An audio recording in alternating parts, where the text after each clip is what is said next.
Quem ganha almas é sábio. A armadilha da idolatria. A letra mata.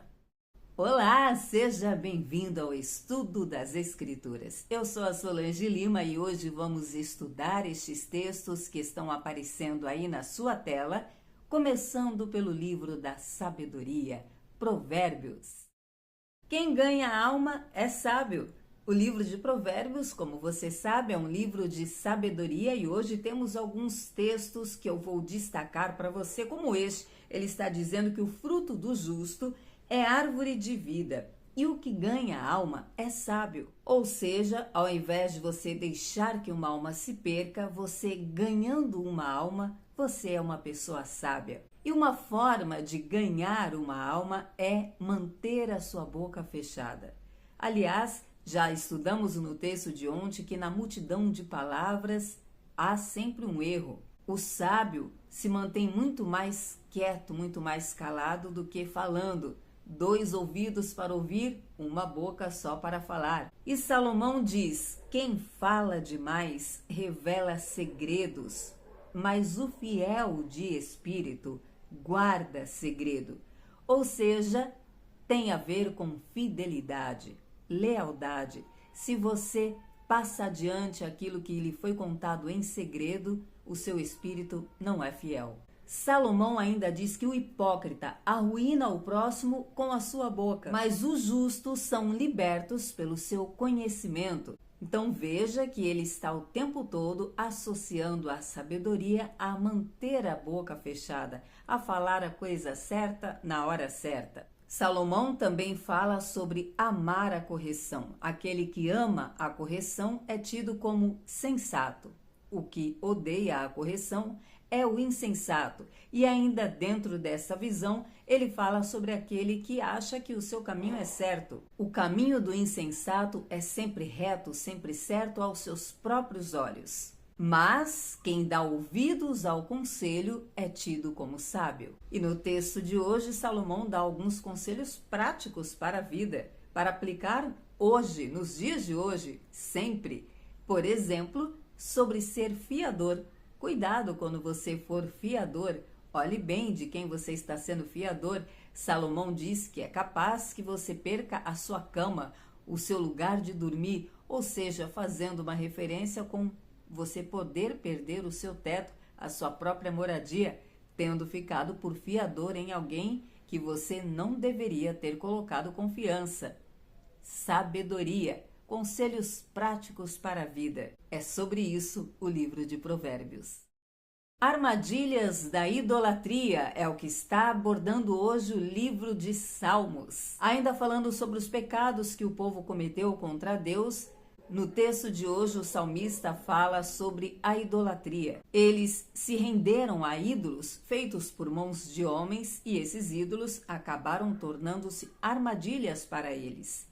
Por conta dessa idolatria, muitos mataram seus filhos, ofereceram seus filhos em holocaustos, se perderam, deram-se em casamento, foram contaminados. O texto diz assim: eles se contaminaram e se prostituíram, e então o Senhor os entregou nas mãos dos seus inimigos. Realmente, o caminho da idolatria tornou-se uma armadilha que fez aquele povo refém novamente. Seus inimigos o oprimiram, mas o salmista faz questão de deixar relatado que o Senhor os deu muitos livramentos, mas ainda assim eles persistiram em continuar pecando contra Deus. Então, não restou outra saída senão executar a justiça do Senhor. Com Deus não se brinca, Deus não se deixa zombar. Aquele povo foi escolhido e separado para honrar e glorificar o nome de Deus, para andar em retidão. A escolha de andar fora da presença do Senhor e pecar contra Deus trazia consequências que foram devidamente avisadas, e a misericórdia do Senhor foi se prolongando, até que ele executou a justiça. Segunda carta do apóstolo Paulo aos Coríntios. A letra mata. Que letra? Do que Paulo está falando? O texto de hoje da segunda carta de Paulo aos Coríntios é riquíssimo em ensinamento. Basicamente, Paulo vai apontar para o tempo da lei e o tempo da graça. Testamento, Antigo Testamento e Novo Testamento. Testamento significa aliança e é muito importante que o cristão contemporâneo entenda que o Antigo Testamento, a antiga aliança, é importantíssima, deve sim ser considerada, ser lida, estudada, porque a palavra de Deus é completa. De Gênesis a Apocalipse, não dá para ler e considerar apenas o Novo Testamento. O Antigo Testamento faz parte da história do cristão. Nós precisamos conhecer toda a Escritura. E Paulo hoje vai apontar para a Antiga Aliança, e sem entender a Antiga Aliança, não é possível viver e compreender a Nova Aliança. Paulo começa o capítulo de hoje falando sobre as cartas de apresentação. Ele pergunta: será que vamos ter que de novo nos apresentar? Vocês querem cartas de recomendações? E então ele diz que aquele povo, a igreja de Corinto, eles próprios são a carta que eles têm. Paulo diz: vós mesmos sois a nossa carta escrita em nosso coração, conhecida e lida por todos. Paulo está se referindo ao testemunho de vida daquele povo, que eles refletiam tudo o que foi ensinado, tudo o que foi pregado. Como o cristão hoje é a carta que o mundo lê. Nós somos a Bíblia que o mundo lê. Então Paulo está falando para aquele povo: não é necessário que haja qualquer apresentação, qualquer carta, porque vocês são a própria carta. Vocês são testemunho do que Jesus fez aqui, da transformação de Cristo na vida de vocês por meio do Evangelho. E ele diz que tudo o que foi pregado, que tudo que foi escrito, tudo que foi falado por eles, não foi escrito como em uma tábua de pedra. E é aí que Paulo faz então a referência ao Antigo Testamento. Ele está falando das leis escritas por Moisés em tábuas de pedra. E ele diz que agora, na nova aliança, esta carta foi escrita no coração, em tábuas de carne. Mas ele diz que é por meio de Cristo que ele tem tal confiança, reforçando que nem ele, nem os que o acompanhavam estão crendo na força deles, no entendimento deles, mas eles são guiados e conduzidos por Deus. Paulo diz que quem o capacitou para ser ministro do Evangelho foi Cristo, para ser ele e os seus irmãos ministros de uma nova aliança. E é então que ele fala da antiga aliança, ele continua a fazer essa referência, esta comparação, e é quando ele fala uma aliança não da letra, porque a letra mata, mas o Espírito vivifica. E o que quer dizer a letra mata? Muitos entendem que Paulo está falando que não deve se estudar, se aprofundar no estudo, na teologia, porque o conhecimento, a letra mata. Muito pelo contrário, o conhecimento liberta. O que Paulo está dizendo é sobre a lei, a antiga lei.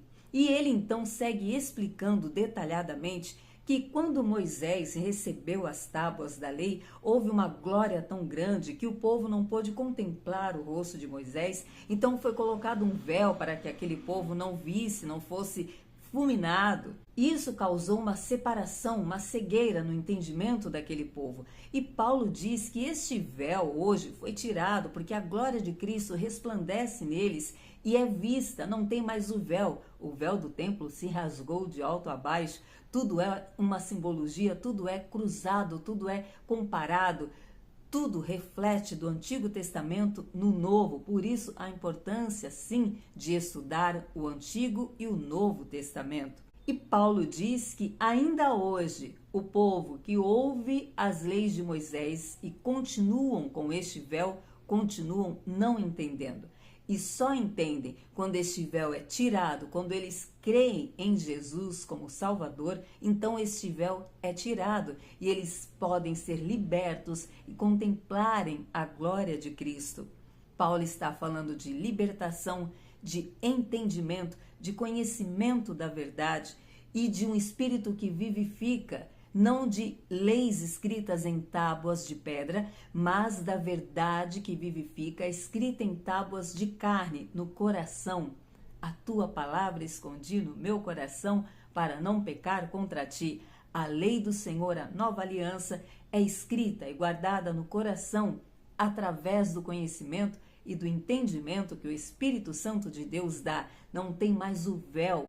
Paulo entendeu o seu propósito e está explicando para aquela igreja que ele e aqueles que o acompanhavam em suas missões foram chamados como ministro do Evangelho para ensinar as Escrituras, para ensinar a verdade de Cristo e levar salvação, cura, libertação, tirar este véu da cegueira e levar à luz a glória de Cristo. Paulo conclui o texto de hoje dizendo que onde há o Espírito Santo, há liberdade. E o último versículo diz: mas todos nós, com o rosto descoberto, refletindo como um espelho a glória do Senhor, somos transformados de glória em glória na mesma imagem que vem do Espírito do Senhor.